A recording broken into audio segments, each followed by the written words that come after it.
Bartering, the exchange of goods or services without the use of money, is another way to reduce expenses.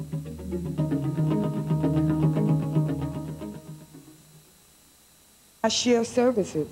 If somebody does hair, I'll sew for them. If somebody does nails, we have a circle of women and we share services, and that saves a lot of money. It began by needing to have my nails done and not having the money, and mentioning to a girlfriend that I really needed them done.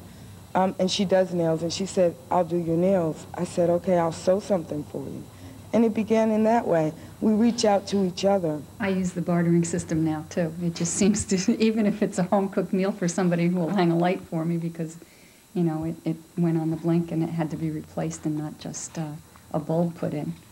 So, you know, or some homemade jam or whatever, homemade bread I'll do. It's fun for me to do that, and I find that a lot of people don't have the time to do that, and I'm home with the time, so they're more than willing to barter.